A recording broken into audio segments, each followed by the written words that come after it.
Capcom's Blue Bomber returns to his roots in Mega Man 9, the first new installment to the original series in over a decade. Rather than opting for a modern update, the title instead strives for an authentic 8-bit experience. Does the classic action formula still shine, or is Mega Man becoming rusty?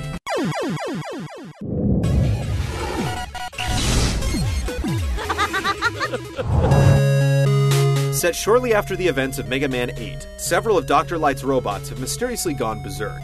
Dr. Wily appears before the masses during a broadcast and accuses the illustrious inventor of foul play. With the public demanding justice, Mega Man swears to clear Dr. Light's name and expose the true culprit. The story is classic 8-bit fare, and at points intentionally mocks itself. But the series has never been known for its strong narrative, and Mega Man 9 is no exception.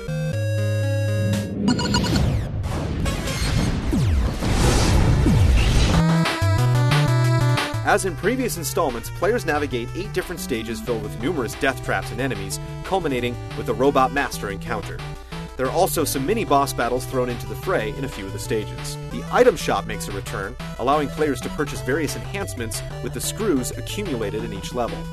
Capcom is also planning downloadable content, such as a playable version of Proto Man, for a nominal fee. However, we strongly believe these features should have already been included as bonus content rather than forcing players to shell out more dough.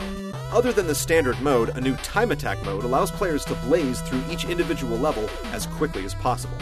Best times are reported and can be compared to other players via an online ranking system.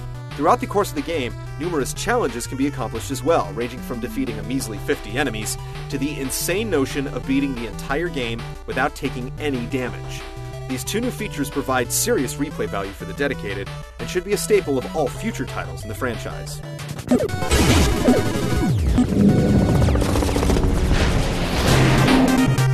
There's no sidestepping the fact that Mega Man 9 is a beast. With the exception of seasoned Mega Man pros and speedrunners, Capcom's latest outing will be a brutal reminder of how difficult games used to be. Much of the challenge comes from throwing numerous obstacles at the player that require impeccable skill and reflexes to overcome.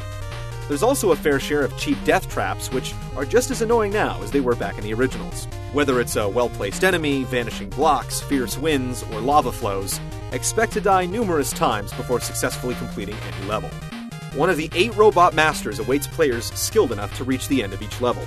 Though most of the Robot Masters are very difficult to overcome with the standard Buster Cannon, it's unfortunate that utilizing power-ups can reduce the battle to mere seconds, eliminating any semblance of skill. In fact, several bosses can be overcome by button mashing the power-up ability. This is a true, hardcore game that will test the very limits of your skill.